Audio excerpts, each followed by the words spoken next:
안녕하세요. 저는 A선학원에서 수학 가르치고 있는 선생 이민우입니다. 오늘 여러분과 같이 할 거는 뭐냐면 미래인 교과서 두 번째 단원 명제의 중단원 평가 문제 한번 진행을 해보려고 합니다.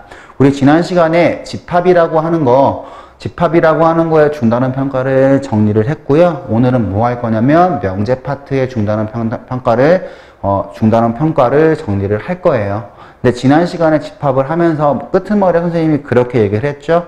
거기에 있는 문제들은 다 풀 수 있게 돼야 된다. 중간고사 대비하기 위해서 지금 이걸 만들고 있는 거니까. 우리가 지금 하고 있는 거니까. 여러분들도 마찬가지로 여기 있는 명제 파트도 마찬가지예요. 명제 파트도 여러분들이 다 할 수 있게 만들어 주시면 굉장히 좋을 것 같아요. 그러셔야지 그래도 좀 해볼 만해집니다. 중간고사 때. 한번 가봅시다. 명제 파트 61페이지 중단원 평가 1번부터 다시 한번 진행을 해볼게요. 한번 가봅시다. 다시 한번 더 갑니다. 이제 1번이라고 하는 거 문제가 뭐냐면 4개 나와 있지. 4개 나와 있는 것 중에서 명제와 조건을 구분하세요 라고 하는 거야. 다시 한번 더 뭘 구분하라고? 명제와 조건을 구분하라는 소리예요. 갑니다. 이제 우리는 명제라고 하는 게 무엇인지 알죠? 명제라고 하는 건 뭐냐면 그 문장 또는 그 식만으로 참것이 구분되는 거 우리는 명제라고 구분을 하고요. 조건이라고 하는 건 뭐냐면 어떤 특별한 값에서만 참것이 구분되는 걸 우리는 조건이라고 얘기합니다. 특히 조건 같은 경우는 X가 들어가는 경우가 굉장히 많습니다. 진행해 봅니다. 그러면 1번 같은 경우 한번 봐보자. 1번 같은 경우에는 어떤 문장 또는 식은 맞아. 문장 또는 식은 맞아. 근데 문장 또는 식은 맞는데 요 식이라고 하는 거는 X가 언제일 때만 성립을 할까요? 4일 때만 참이 되고 그 외에는 다 거짓이지. 그러므로 얘는 뭐라고? 얘는 조건입니다 라고 생각하시면 되겠고요. 그 다음에 잘 봐. 이것도 부등식도 식이지. 이거 명제야? 명제 맞아. 명제 맞아. 항상 거짓인 명제입니다. 다시 한 번 더. 이거 뭐라고요? 항상 거짓인 명제라고요. 특정한 조건이 아니라 저 식만으로 거짓임이 분명 판명이 되잖아. 그럼 얘는 뭐라고 그런다고? 얘는 명제입니다 라고 생각하시면 되는 거고요. 그 다음에 0은 정수이다. 0은 정수이다. 맞아요. 그러면 얘는 뭐라고? 얘는 명제라고요. 명제 중에서도요. 참인 명제고요. 위에 있는 건 거짓인 명제입니다 라고 생각하시면 됩니다. 그 다음에 4번 보시면요. X는 500보다 작은 수이다 라고 나와 있지. 그럼 500보다 작은 수라고 하는 거 대략 얘가 499라고 하면 참이 되지만 501이 되는 순간 거짓이 되는 거지. 그러므로 얘는 뭐라고요? 얘는 조건이라고요. 어떤 특정 값에서만 참거짓이 구분되는 문장 또는 식을 우리는 뭐라 그런다고요? 조건이라고 부른다고요. 그래서 답은 1번, 4번은 조건이고요. 2번, 3번은 명제입니다 라고 얘기하시면 되는 겁니다. 갑니다. 이제 2번 갑니다. 6은 12의 약수이다 라고 하는 거에 부정을 구하시고요. 그 부정이 참인지 거짓인지를 구분하시래요. 부정이라고 하는 건 뭐냐면 이 서술어를 부정하면 돼요. 서술어를. 그래서 부정은 뭐냐면 6은 12의 약수가 아니다. 이게 부정이겠죠? 됐나요? 6은 12의 약수가 아니다. 6은 12의 약수가 아니다. 12의 약수에는 분명 6이 들어가는데 그거 약수가 아니다? 너 거짓. 말뜻만으로 구분이 가능하지? 근데 우리 이렇게도 구분할 수 있어. 6이라고 하는 거는 단순히 6만 가져가는 건데 12의 약수라고 하는 건 1, 2, 3, 4, 6, 12. 12의 약수에 6이 들어가니까 얘에 들어가지. 요런 것도 진리집합이라고 얘기를 하는데 나중에 앞에 있는 게 뒤에 있는 거에 들어가면 우리는 참이라고 얘기를 한다고. 근데 아니라고 했으니까 분명 거짓이라고. 됐지? 그 다음에 3번 갑니다. 조건 P의 진리집합이라고 하는 걸 P, 조건 Q의 진리집합이라고 하는 걸 Q.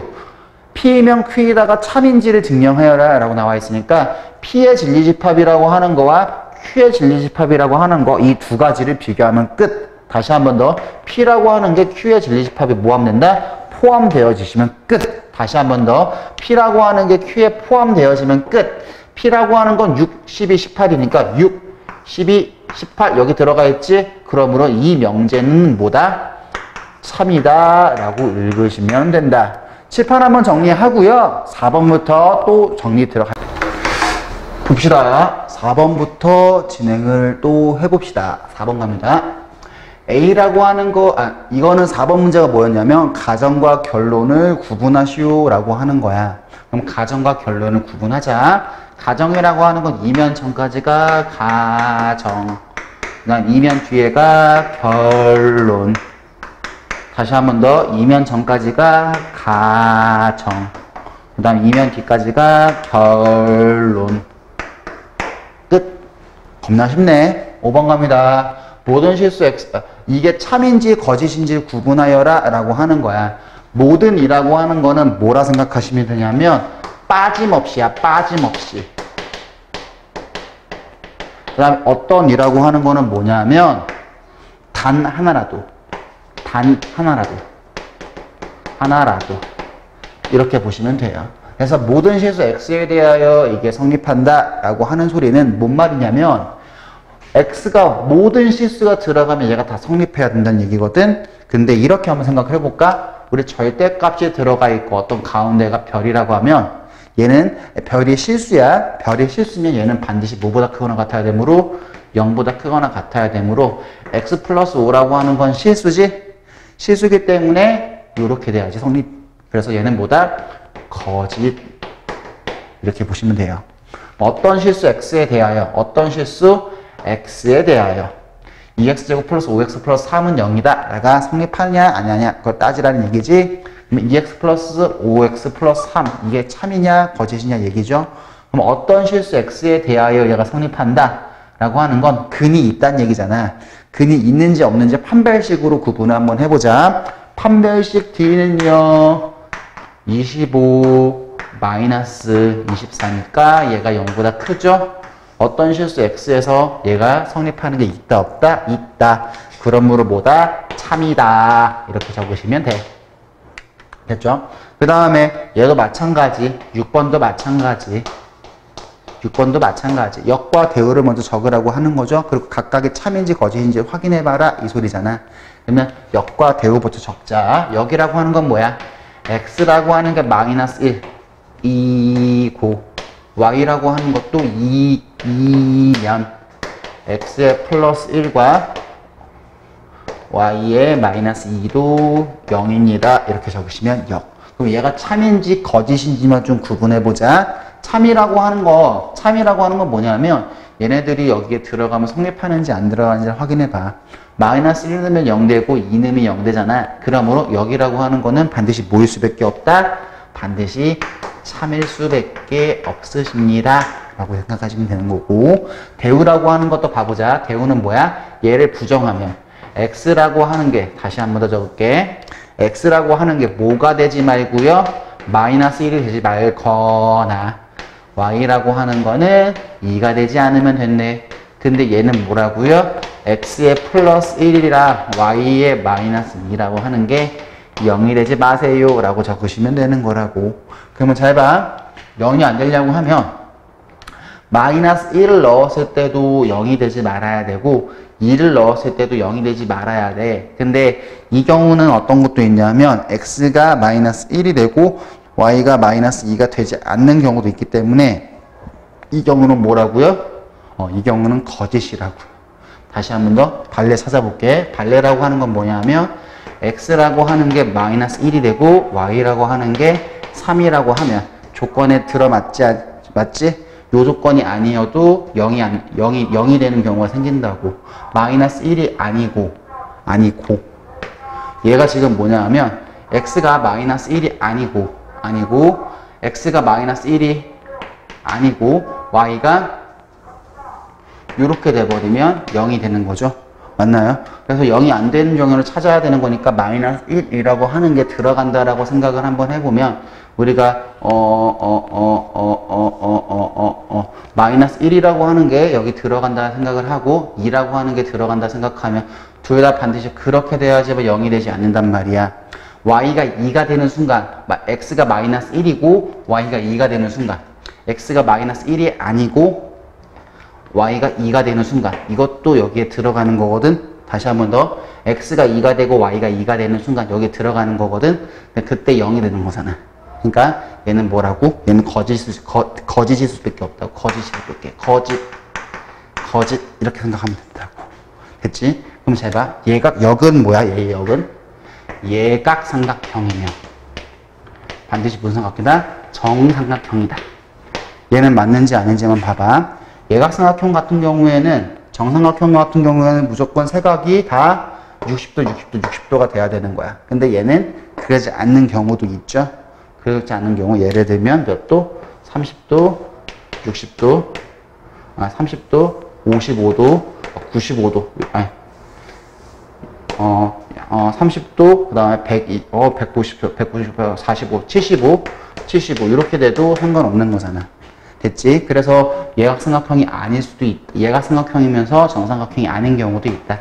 그런 얘기. 그 다음에 대우명제 한번 상상을 해보면 예각삼각형이 아니면 정삼각형도 아니다. 예각삼각형이 아니라고 하는 거는 정삼각형도 아니라는 소리인데, 해봐. 정삼각형도 예각삼각형의 일종이야. 그렇기 때문에 예각삼각형이 아니면 정삼각형이 될 수 없겠죠. 여기까지. 명제라고 하는 거를 저런 식으로 말로써 구분하는 거, 저것만 할 수 있으면 될 것 같아요. 7번부터 다시 한번 더 진행을 한번 해봅시다. 7번부터 갑니다. 7번. 이 명제를 증명하여라 라고 하는 거야. 두 자연수 m과 n에 대하여 m 곱하기 n은 홀수이면 m, n은 모두 홀수이다. 이거 증명하라 이 소리거든. 그러면 선생님은 증명이라고 하는 거를 반드시 반드시 진리집합을 이용해서 증명을 한다라고 생각하시면 될 것 같아요. 그러면 진리집합을 가지고 증명을 해보면 앞에 있는 조건이라고 하는 것도 m과 n이 어떤 거에 따라 가지고 참거짓이 구분되잖아. 그러니까 난 여기서 이렇게 생각할 거야. m이라고 하는 거는 홀수가 돼야 되는 거고, 반드시 n이라고 하는 것도 반드시 홀수가 돼야 되는 거야. 됐니? 나머지 조건에서는 저걸 만족하는 거 아무것도 없어. 맞지? 짝수 곱하기 홀수도 짝수고, 홀수 곱하기 짝수도 짝수고, 짝수 곱하기 짝수도 짝수야. 그러므로 홀수 곱하기 홀수밖에 저거를 참으로 만족하는 진리집합이 없다 이 소리야. 그럼 밑에 있는 거 봐봐. 얘도 뭔 말이야? m은 홀수이고 n도 홀수이다 이 소리잖아. 조건의 진리집합과 결론의 진리집합이 지금 뭐에? 같지. 그러면 조건의 진리집합이 결론의 진리집합에 포함된다 라고 얘기할 수 있겠네. 그러므로 요 명제는 뭐일 수밖에 없다? 반드시 참일 수밖에 없습니다. 이렇게 증명하시면 끝. 오케이. 됐죠? 그 다음에 8번 갑니다. 이거의 최대를 구하라고 하는 거죠. 맞나요? 그럼 이제 우리는 이런 거 생각을 하는 거야. 최대라고 하는 거가 나왔으면 나의 머릿속에 떠올라야 되는 상식 두 가지. 첫 번째 뭐냐면, 첫 번째 함수로 접근하자. 두 번째 뭐로 접근하자? 절대 부등식으로 접근한다. 절대 부등식으로 접근한다. 그러면 나는 첫 번째 함수를 푸는 건 어떻게 풀어나가냐면 이렇게 풀어나가시면 돼요. 요 2x에 플러스 3y라고 하는 거를 얘를 k라고 두시고, 요 k가 제일 클 때 구하고 싶은 거지. 그러면 요 y라고 하는 거 있지? y라고 하는 거 막 이리저리 치환해가지고 바꾸고 옮겨가지고 여기다 대입하신 다음에 k값 구하시면 돼요. 하기 싫지? 그러니까 우리 뭐 할 거라고? 절대 부등식으로 접근할 거라고. 요런 식으로 ax 플러스 by의 최대값을 구하기 위해서 약속해 놓은 게 이미 있죠? 어떤 거? 요런 거. 코시 아저씨와 슈바르츠 아저씨가 만든 거 있잖아. 코시 아저씨랑 슈바르츠 아저씨가 이렇게 만들어 놓은 코시 슈바르츠의 부등식이라고 하는 걸 이용을 할 거야. 그 자리에 다 때려 박으시면 되겠지? 이 자리에 들어갈 건 뭐라고요? 너라고요. 그래서 여기 뭐가 된다고? 2x 플러스 3y라고 하는 거의 전체의 제곱 이렇게 될 거고, 얘 같은 경우에는 a 자리에 2가 들어갔고 b 자리에 3이 들어갔잖아. 맞아? a 자리에 2가 들어가고 b 자리에 3이 들어갔잖아. 그럼 우린 여기 뭐 들어간다? 2와 3 들어가면 13 될 거고요. 얘는 얼마라고 나와 있는데 13이라 나와 있으니까 13이겠죠. 그래서 2x 플러스 3y라고 하는 거는요 13보단 작거나 같고 마이너스 13보단 크거나 같으므로 최대가 될 수 있는 값은 얼마다? 13이다. 이런 식으로 잡으시면 될 거예요. 어렵지 않죠? 그 다음에 9번 갑니다. 9번. 요걸 참이라고 만족하게 만드는 a의 값의 범위를 구하라고 하네요. 자, 봐. 우리는 어떤 명제를 조건으로 줬을 때 반드시 뭘 이용해서 증명을 한다? 진리집합을 이용해서 증명을 한다. 그러면 진리집합을 이용해서 증명을 할 건데 not q라고 하는 거의 진리집합은 뭐가 되고 q의 여집합이 되고 p라고 하는 거의 진리집합은 뭐가 되고 p가 되고 됐지? 그럼 not q부터 구하신다 생각을 하면 not q의 여집합이라고 하는 거는 뭐가 되냐면 x라고 하는 건 7보다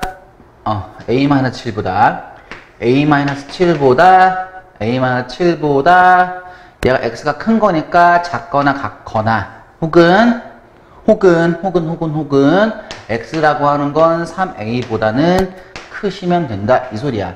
그러면 not q라고 하는 거 q의 여집합이라고 하는 거는 p에 포함되어야 되는 거지. 그러면 우리가 범위로 주어져 있는 진리집합 같은 경우에는 반드시 어디다 표현한다? 반드시 수직선 위에다가 그려보셔서 이해를 하신다. 그러면 수직선 위에 그릴 거는 고정되어 있는 걸 먼저 그린다, 움직이는 걸 먼저 그린다, 고정되어 있는 걸 먼저 그린다. 그러면 0보다 작고 6보다 커셔야 되는데 P 안에 not q가 들어가야 되는 거지. 그러면 a-7이라고 하는 건 요쯤 존재하겠네. a-7 요딴 식으로 됐지? 3a라고 하는 건 여기 존재해야겠네. 그래서 우리가 등호가 들어가냐 안 들어가냐는 뭐 중학교 부등식이니까 a-7이라고 하는 건 0보다 작아야 되는 거고 6이라고 하는 건 3a보다 작거나 같아야 되므로 a라고 하는 거는 7보단 작고 넘어가면 a라고 하는 거는 2보다는 크거나 같겠네요. 그래서 너와 너를 통틀어서 얘기를 해주면은 a라고 하는 거는 2보다는 크고 7보다는 작습니다. 그래서 나오는 정수의 개수는 몇 개? 7 빼기 2이므로 총 5개다 라고 적으시면 된다. 됐죠? 그러면 이제 10번 한번 가보자. 10번 한번 가본다고 생각하면 PQR의 진리집합이라고 하는 게 라지 P, 라지 Q, 라지 R이라고 나와 있으니까 우리가 생각해 볼 만한 건 뭐가 있냐면 여기 존재하는 이제 요거와 요거 필요 조건이라고 하는 거와 충분 조건이라고 하는 거를 한번 볼 거야. 근데 선생님이 요거를 왜 위에다 적어놨냐면요. 나는 필요 조건과 충분 조건이라고 하는 걸 말뜻으로 구분하지 않고요. 진리집합의 포함관계로 생각을 합니다. 항상. 갑니다. 우리는 PQ, 다시 한번 더, 뭐뭐는 뭐뭐이기 위한이지. 그래서 뭐뭐라고 하는 거는 뭐뭐는 은는 이가 붙는 문장 성분은 뭐죠? 주어죠.